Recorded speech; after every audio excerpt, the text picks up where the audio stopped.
Hi, everybody. This is something we've all been waiting for. I want to welcome Cameron Trimble. Where are you right now, Cameron? I am in my office in Wadowee, Alabama. All right. Well, welcome to Florida from Alabama. And we're going to go right ahead and ask you to introduce where you see us going next. We're so glad to be in partnership again. And since I've been here, you need to know that almost all these people and many more have said how important the January session was with you. And I can tell that it's going to be good going forward as well. So I'm so glad this is happening. And I'm going to allow them to use the microphone. What's that? Is this being recorded? It is. Yes, we are recording. Thank you. So we're recording so you can tell your friends. And just one more pitch. I'm going to keep pitching until we get a really remarkable response. This survey is very important. If you don't do it, we don't know who you are. And the last thing I want to hear 6 months in is, well, nobody heard me, or I didn't. And I'm going to ask you, did you respond to the survey? And this is really important. So let's make it happen. And I think we have 64 responses already, which I'm thrilled about. I think that's a very good early response, which speaks highly of the excitement around the work, Cameron. So let's go. And when you ask questions after she finishes, use this, okay? Somebody move it around. Well, what a treat to get to reconnect. It's good to see you all, those in the room, those on Zoom. When we were together, we were just at the beginning of what feels like it has been a 200-year journey just in the last 4 months. I don't know how you're holding up, but it feels like the world's tectonic plates are shifting. Uh, at least in this particular context that we're in.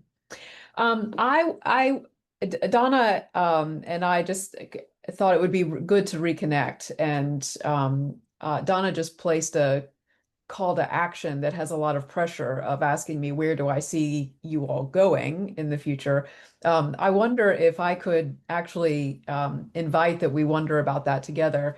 And then this morning, I was prepared to talk about what we're seeing emerging kind of as a collective imagination across this nation in particular, but in kind of Western thought, if we want to get really nerdy, which you know I enjoy doing. Or we can just reconnect with each other, which I also think would be deeply valuable for us. So I'm going to just share my screen here and just make sure. Let's see. Can hold on. Let me get all my little windows here arranged, and then can you all see the screen? Just a thumbs up if you can. Okay, great. Thank you. So you'll remember when we were together in January, we went through a futures lab. And this is well, and there's a nice report. Well, I'm biased. I say nice report. I wrote it, so take it for what it is. But a report that holds the summary of the conversation and what emerged in our journeying to the year 2070 and exploring what's the world we'd bet on in the year 2070, and then what does the church look like in that world? And then what's the desirable church in the world of 2070? And then some of you, I hope, remember, and I hope you remember it because it haunts you, that we threw in, or I threw in a reframe. And you will remember if you were part of the experience that a reframe, the purpose of it is to remind us that there are assumptions that we hold about the stories we're telling ourselves about the future. And when we play with those assumptions, then it creates possibility for imagining different different stories than we had considered before. So assumptions in a way uh, can, not always, but can put blind spots or create blind spots for us. And so when we test those assumptions, what we're actually trying to do is push ourselves through what I call a poverty of imagination. And I think we didn't talk about this when we were together, but what I'm increasingly coming to understand is that this poverty of imagination, which I had labeled as just a natural human condition, I'm starting to think is not so natural, actually. I think we've actually in Western imagination created kind of oppressive energies that keep us from actually tapping into intelligences, tapping into different patterns and ways of knowing that other places in the world actually have access to. So I've become recently curious about this, and I'm actually telling you more than I really know. But my sense is there's something going on right now in the Western psyche that is worthy of playing with, and testing our assumptions feels pretty important. What came out of that then was these four, what I'm calling transformational priorities. I didn't want to language them as goals for you because, again, our impulse in our institutions right now is to say, okay, well, here's the problem and here's the solution. We want to take this tactical approach to solving for things. And and I think what most of our congregations are dealing with right now are not solvable challenges. These are, we're living within certain conditions, conditional realities, and you don't solve conditions, you treat conditions. And you treat those conditions when they become suboptimal for the host, right? Or they become a threat to the host in a sense. And so we're in this conditional reality. We as you as a congregation, but I'm going to nominate myself as an adjunct member of your congregation. What we're trying to figure out is how do we create space in our being together that that creates the chance for us to encounter all wonder and transcendence, so that we're in well, I guess it was Joseph Campbell who said it most eloquently, that it was his sense that it wasn't in the human life, it wasn't that we were so much seeking the meaning of life, but that we were seeking the feeling of being alive. And that's what the mystics teach. That's what those who have encounters with the sacred, they talk about it as being this incredible experience of all transcendence and wonder. Where it is Pentecost Sunday, after all, right? We want to lean into that sense that we are on fire, that we are alive with the Spirit of God. And that in that, so in that spiritual deepening, in that way of being together with one another, that we then Brian McLaren actually gave me the language for this. Our congregations might be schools of love. They might be places where we come to one another in doing life together, where we learn to be kind and compassionate and caring for the common good, a phrase that Thomas Aquinas was the very first to use in the English language, but a deep care and concern for how we are with one another and how we are with the planet. So, so ultimately, we're trying to create the conditional realities where that exists among us, and we're doing it in this kind of hot mess moment of human history, where we're seeing, lots of things breaking down and breaking apart and breaking open, and that is both scary and exciting at the same time. So we want to say transitional priorities as a way of kind of leaning into the best of ourselves and saying what is ours to do. And out of the data that in the experience we had, we sensed that based on the probable future and then the desirable future, we could tell today the step we needed to take was to honor grief and cultivate gratitude, that we could sense into the future that grief will be a huge presence among us, and our ability to process collective grief will be more important than ever before in human history, and that we needed to begin that practice, if we aren't already, but to really lean heavily into creating rituals, creating practices that help us metabolize the grief that comes with the reality that we're living in, and to do so with what I think is actually the end outcome of learning to hold grief, is that you end up in this deep posture of gratitude. They go together. And then we recognized too that living in the kinds of conditions that we're living in now, we're seeing a rapid increase in diseases of despair. And you all particularly have a deep concern for those who are suffering from issues like mental health challenges, who are suffering from addiction issues, who are suffering from dislocation or disconnection from relationships that keep people whole, healthy, and in balance. And so you all again have already you already have the instincts for that and the skills to really lean into that. So we wanted to deepen those practices. And then to build networks of mutual aid and local resilience. Remember when we were together in January, we already had a sense that a lot of the institutional governmental programs were going to um, maybe the nicest way I could say this is be deprioritized. Um, we are, of course, now seeing them being completely torn apart and deconstructed. And you all care about your community and about the suffering that that inevitably leads to.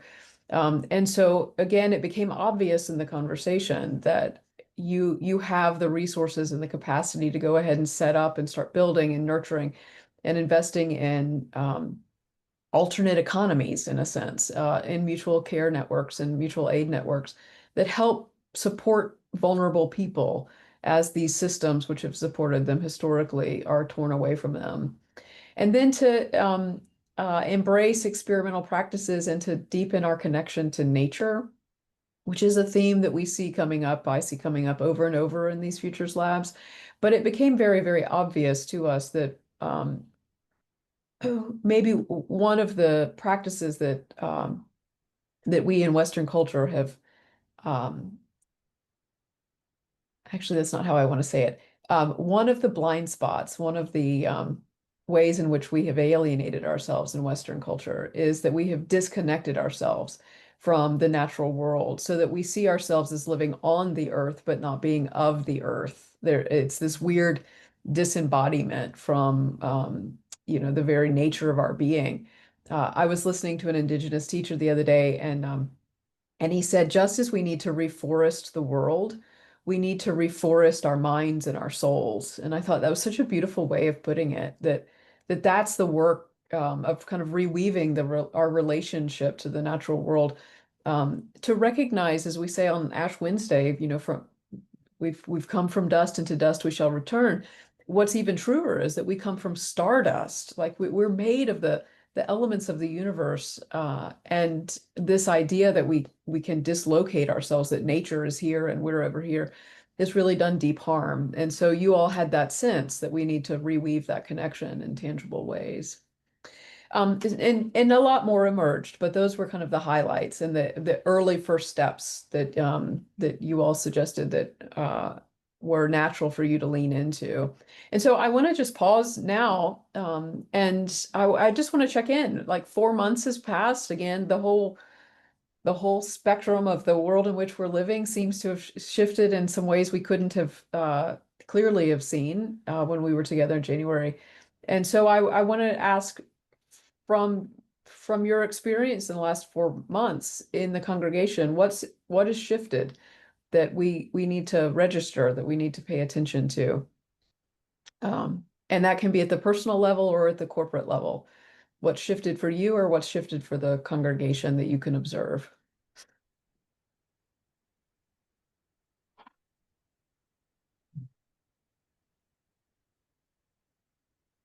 And if you're in the room, you'll have to use the microphone. I can't hear a thing.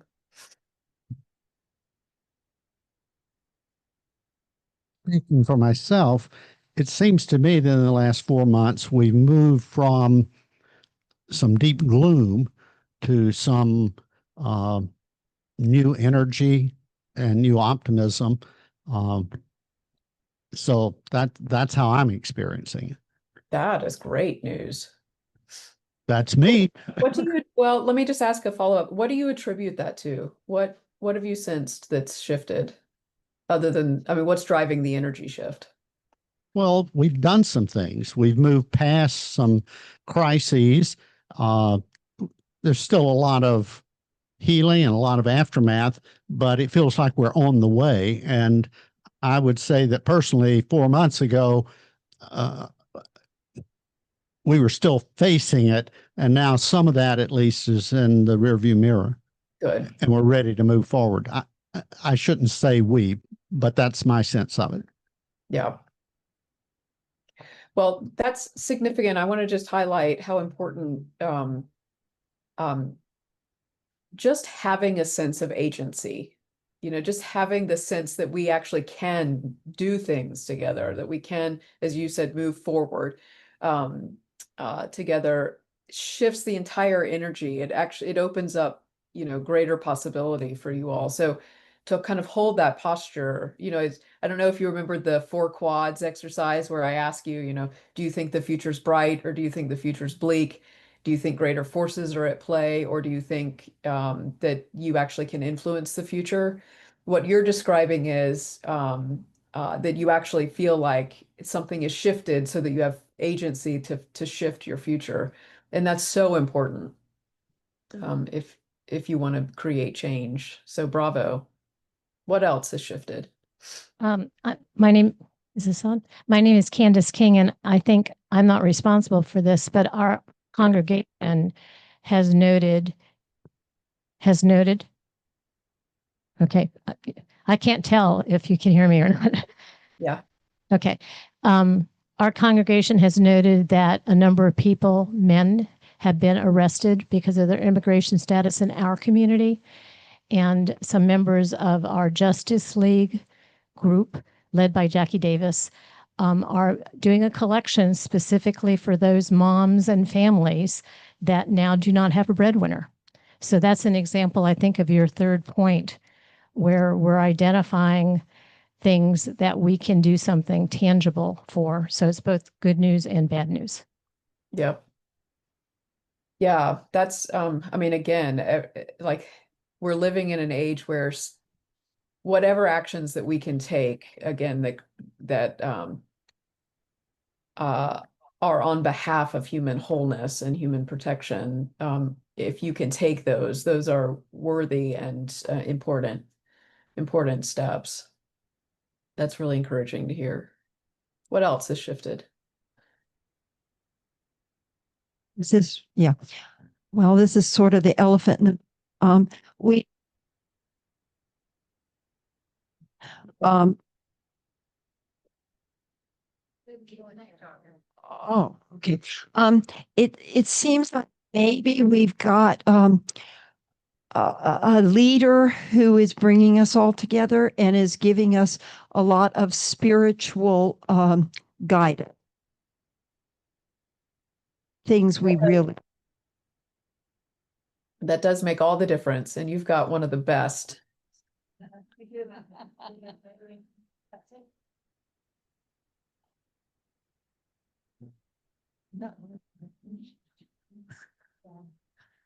Hi, this is Jane Emery, and since September, I was on a ad hoc committee that worked on a behavioral covenant under the leadership of Ezra Stone, and there were 9 of us, and I saw the covenant on the credenza in the foyer today, and we voted on it, a vote of support at the congregational meeting, and it dovetails with our compact in terms of how we treat one another, and that process that lasted, I think, 7 or 8 months for me was transformative to me. And I feel hopeful about having that integrated. And I also am going to a leadership summit today here, and the covenant was part of the documents that were attached. And so it felt really good to do something here that actually I think is going to be integrated.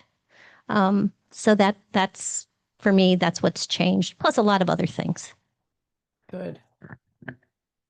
So what I'm sensing in that is that covenant represents a fresh negotiation and imagination about how you will be together. And that covenantal promise that you all are making together creates a relational field that is deep enough and solid enough to risk doing some of this ministry that maybe you've never needed to do in the past, that you don't have a memory of doing in the past. There's no past playbook that you can call on. So you now have capacity for risking innovation, risking, experimentation. And that's an important field of play for you all. So again, bravo, and hold it loosely but sacredly. This is wonderful. What else has shifted? I'm Ann Taylor, and I notice that I have seen people here lately that I have not seen for a long time. And I have stopped seeing people that I was used to seeing for a long time.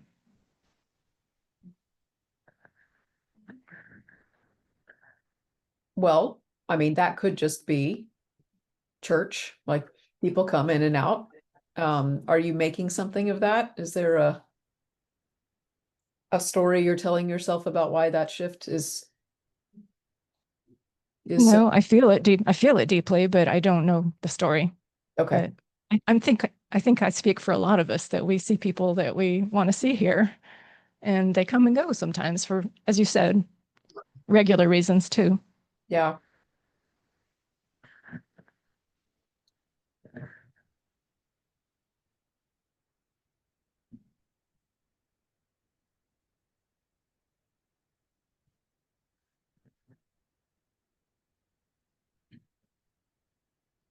Carol Barron here, and I just want to say how proud I am to our church and their donations. We have a very healthy physical plant now. We've redone the bathrooms since you've been here. That's a big deal. We didn't put in the dishwasher yet, though. Well, So it's a beautiful art gallery in the bathrooms now, and everybody seems to enjoy it. So that's a hopeful thing. I look around and I don't see any rot. That feels good to me as a contractor. well, if I'm back on site, that's the first place I'm going to go. Check out your bathroom. That's great. It does matter, these physical spaces we create for ourselves. So I think that's a wonderful physical reminder that you all are investing in this community.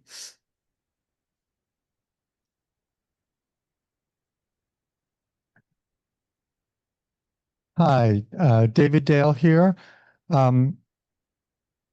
This is a personal observation on my part. I actually feel more optimistic because of words you said when you gave the sermon.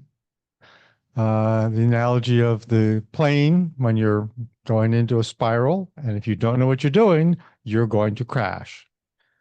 And I look at the current administration, and I feel like they're going into a spiral, and they have demonstrated such incompetence that I feel optimistic that they are going to crash.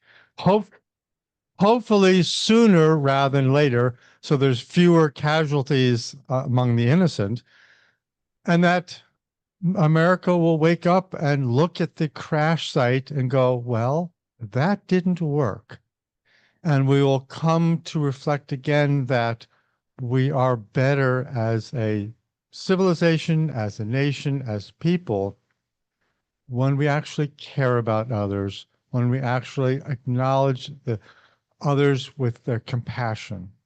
And I take strength from your words that, there will be a crash. I don't want that administration plane to limp along for another 4 years.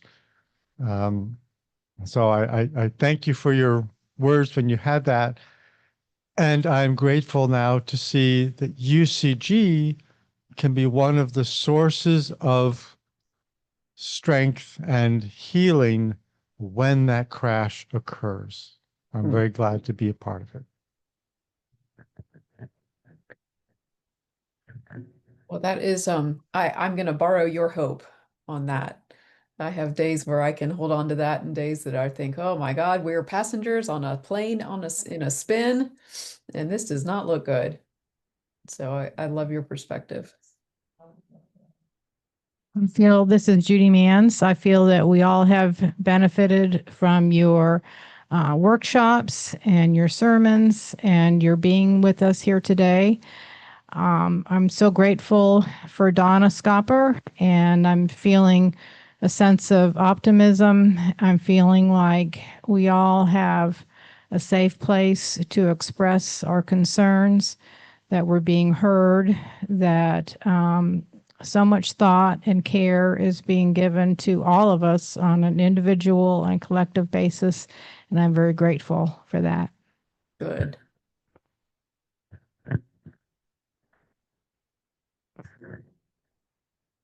I'm Helen, and similar to what Judy was saying, I think looking back on how this process came into being through the change of a staff person and that whole painful process that we went through, we have become engaged in the process of healing. And I see that by the number of people who keep showing up for pretty much every different opportunity that there is to have a discussion on how do we heal and what are the issues. In this room here, to see how many people are here for the discussion is a reflection of the passion and commitment people have for this church to be strong.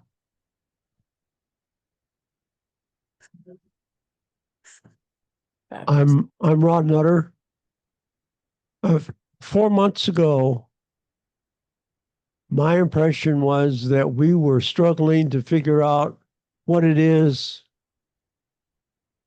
we're about, what it is we're challenged, what is challenging us, and having some clarity on that.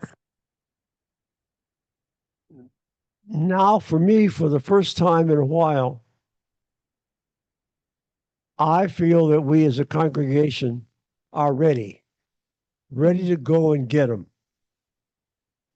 ready to do it, ready to tackle it. We may not know what all of the dimensions of it are, but we're now embedded with the courage to face those unknowns and go get them.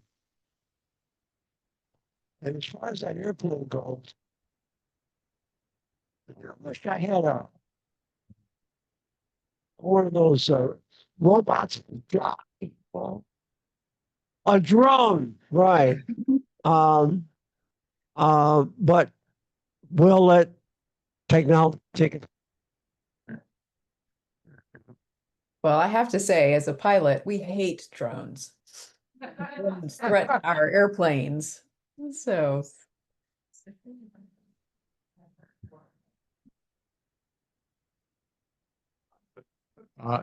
You asked how we changed the past 4 months.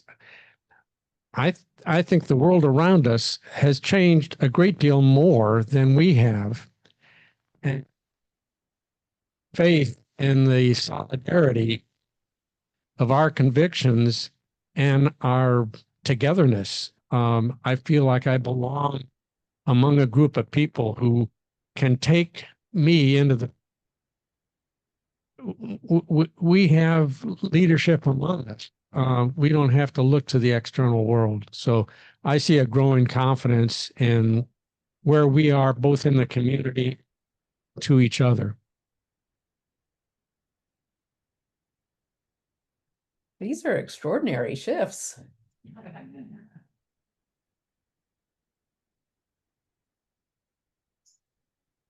All right, anything else? Oh, Riley is coming to join. Helen, Helen Warren again, following up what Alan just said.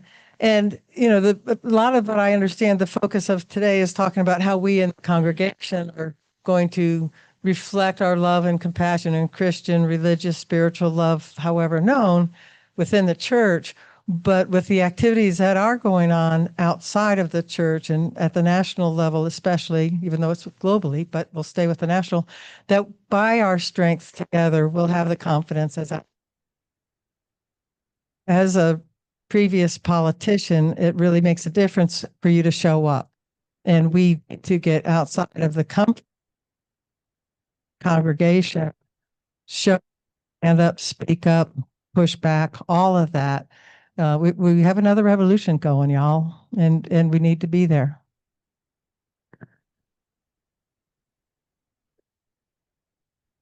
what seems to be clear in this reporting is that over the last 4 months, you all have moved from this posture of kind of stuckness or paralysis or confusion mingled with grief over the transitions that you'd gone through to you now seem to have a real sense of growing confidence and agency and a readiness to make a contribution into this community and this world at this moment in time, seeing clear-eyed what we're working with and what we're dealing with.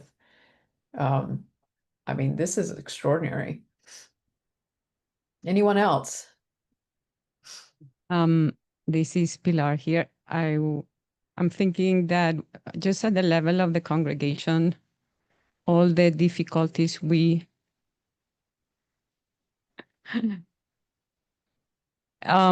I was thinking that just at the level of the congregation, the difficulties we went through during the last year or so forced at least me and I think many others to engage. And I think that was critical because I feel just engaging and feeling like stop being indifferent to what was going on in the congregation changed us and helped us feel this agency. This is Robert Chapman. Elizabeth Husband and I are on the PFLAG board, local chapter, and also ONA. We're on that too. And I think you read it in the bulletin, but we're going to be showing a free film here the end of the month. We showed it in February at the Hippodrome and it was sold out. It's a film about a trans man. It's called Becoming a Man in 127 Easy Steps. And we're showing it here for free. And I think we're going to have a lot of people come.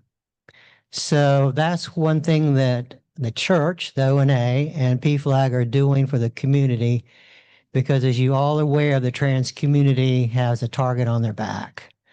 So we're here to provide a safe place for them. And it's a very entertaining film, and we're looking forward to showing it here on Friday the 27th in the sanctuary.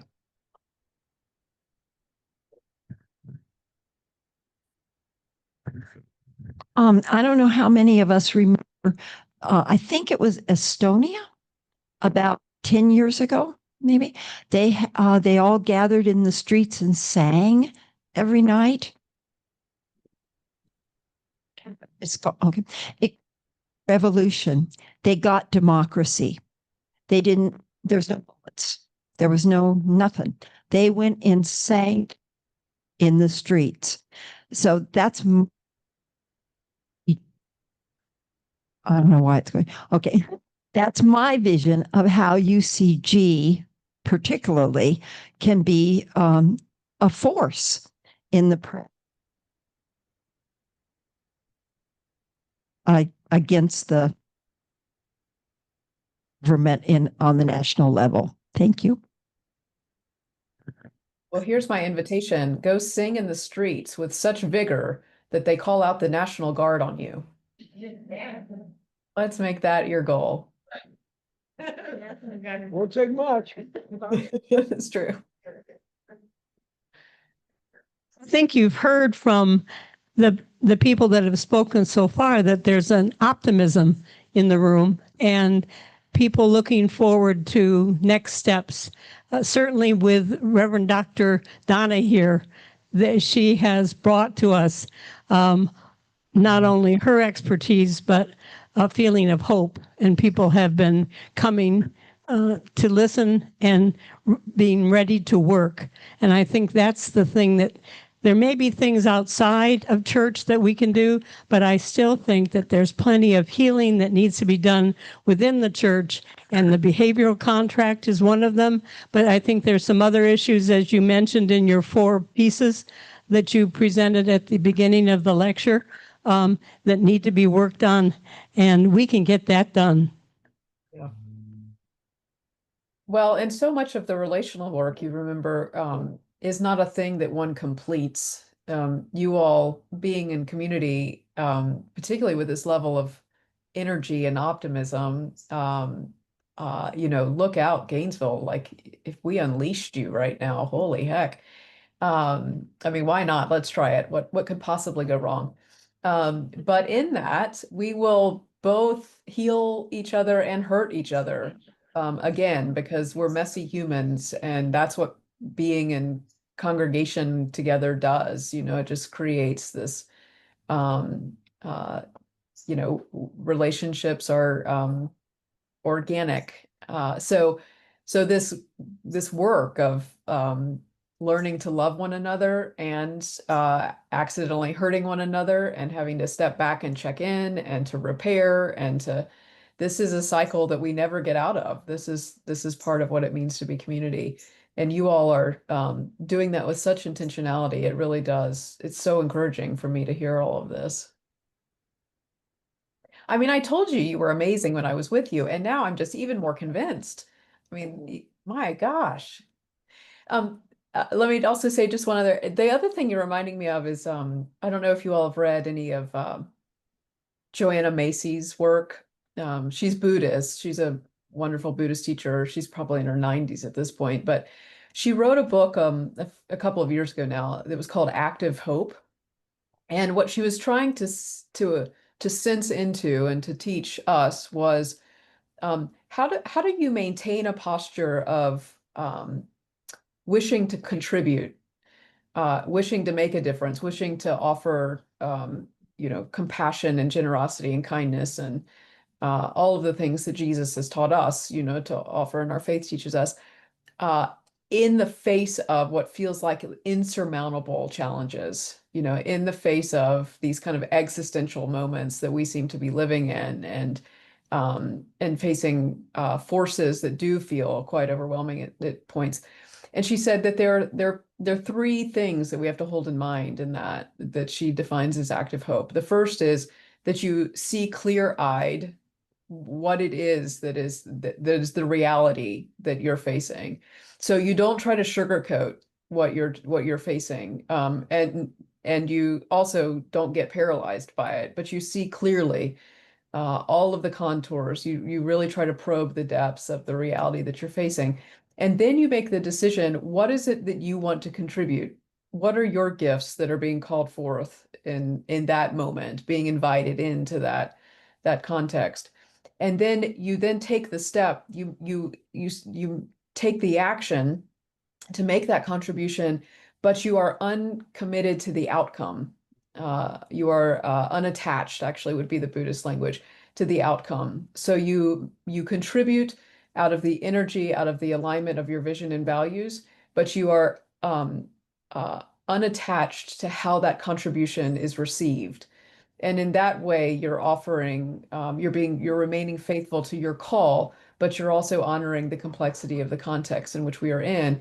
But it kind of avoids both spiritual bypassing, which is what we in Christian or in religious spaces tend to do.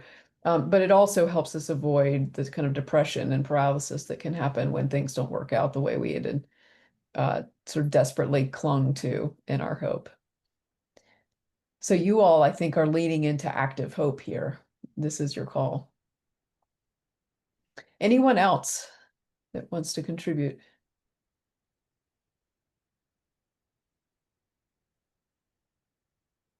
I'm not seeing anyone lunging for a microphone. So, but I do need somebody to give me a time check, because I will nerd out with you for the next 4 hours, but I suspect you have lives. Tell me how much time we've got left together. We've got about 15 minutes. Okay. All right. So let's talk about next steps, and we'll just sense into this together. The immediate next step is to fill out this survey. This is a survey that we created and keep creating. That we have a director of research and development on our team. Her name's Dr. Anna Hall, and she has actually helped to curate this survey with the questions there intended to help us get a better sense of the internal dynamics of the congregation, but also the difference that you all perceive that you're making in the community. So it's both an internal snapshot, if you will, and then also an external sensing into it. In a sense, it's actually the story you're telling yourself again about the impact that you're making, which is absolutely legitimate and super important. It also tells us what's your readiness for change, which after this conversation, I'd say, what's going to be like off the scale. It'll tell us your comfort with conflict. It'll tell us a lot of the dynamics that we need to have a sense of as we're kind of moving forward. It also gives you the chance to say, here's what I dream for the congregation. Here's what I think is in our way that we need to at least be mindful of, if not addressed directly. And so there's some open text boxes there, so you can add your own narratives. Anna will do an analysis of all of that data. She puts it together in a report that you all can read, and then she will do a presentation. I'll likely be present for it as well, but she'll do a presentation of that data back to you all as a full congregation. And it's a really interesting exploration into who you all are at this moment. From that, we'll be able to make some early recommendations. Again, it'll be in conversation with the Futures Lab. As we talked about when I was there with you before, the usual order is that a congregation does the assessment first, and then we do the Futures Lab, and we put those in conversation. You'll have done it in reverse, so I'm going to be very interested to see how these converse with each other. And you did the Futures Lab when you were developmentally, psychologically in a different space, and maybe even spiritually. So again, this will be interesting for all of us to see how this plays out. And then from that, we'll have a sense, at least, of where to go from there. And that's where we get really creative, and then you all get to make some commitments as to the kind of future that you'd like to architect together. And I just want to spotlight for you. We talked about, again, when we were together in January, that the danger of not having any kind of sense of the future that you'd like to see, your desirable future, is that you risk being colonized by the stories or the imagination of people who do have a sense of the future. So in the absence of kind of the counter narrative that you all hold, we risk being colonized by the tech bro future that we're learning more and more about every day as we're beginning to realize the kind of future that they dream of, or we risk being colonized by a corporate story of our future and imagination, or a technological AI kind of driven kind of future. So you're having a clear sense of the kind of future you wish to architect and design and to contribute to is a deep spiritual practice. It is a way of leading that risks creating something that doesn't yet exist. And that's what leadership is. So anyway, that's the space that we would be playing in as we move forward. Any questions about process? I had hoped we would nerd out about big picture trends, but I don't think we've got the time for it. I want to make sure that you all have a sense of your immediate next steps.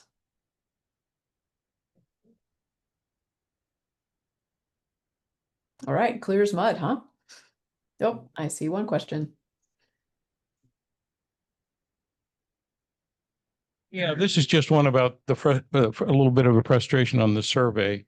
Yeah. So I spent my life teaching at a university, and I wrote many questions, of course. And what we didn't do, we never had a question that says always and never in it. Yeah.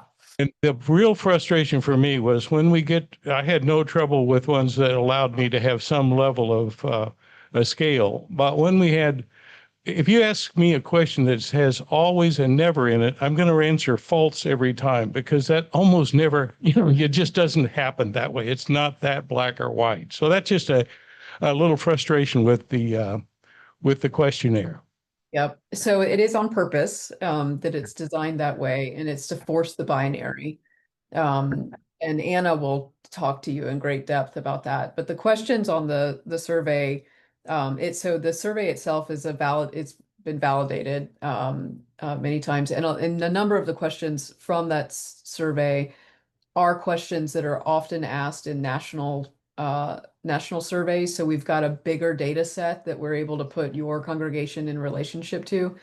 So the design behind it, again, Anna is more competent in talking about, she literally has her PhD in this, but that forced binary is on purpose. The fact that it annoys you, I want to say, me too. Like, and there's a design to it.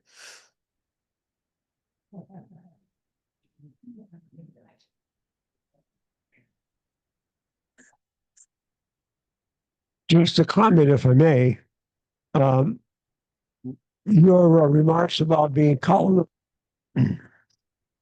reminds me that much of the struggle that each individual in the late 20th century, early 21st century, the problem that, or the question that they find has to be answered is, are they going to be the subject of their own story or the object of someone else's narrative written about them? And it's interesting that you frame that we face the same frame then as a congregation. Are we going to be our own subject, or are we going to be so? That is beautifully put. That might I'm going to write that down, and maybe we use that as one of the lenses for discerning if we're on the right track. Yeah. And the commitments that you all make. Does this animate your own story, or does this actually give up some of your own autonomy and agency? Thank you for that. That's a good teaching.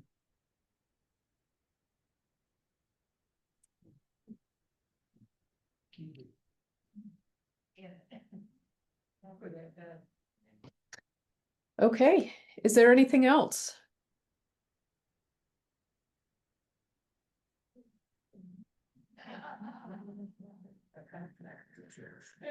Hi, my name is Glenn Mans. I think with the comments made, well as a lot of the interaction last, obviously we've created a lot of fertile ground for growth. And development or whatever in that ground.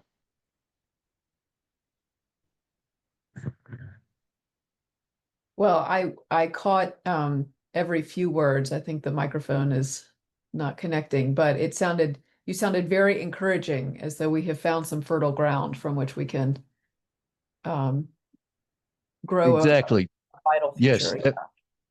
Yes, ma'am. That was the gist of it. Great. Great. All right. Well, I don't want to keep you any further. Let me just ask of the room, is there anything that's unsaid that's important that you think I need to hear as we enter into this next phase of work? Anything that you want me to know?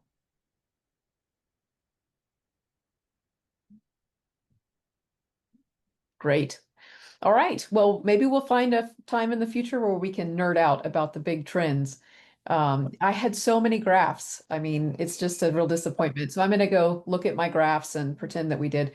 What a joy to be with you on this Pentecost. I feel such gratitude for this connection and the work that we get to do. So thank you all for the way you are in the world. It's a real blessing.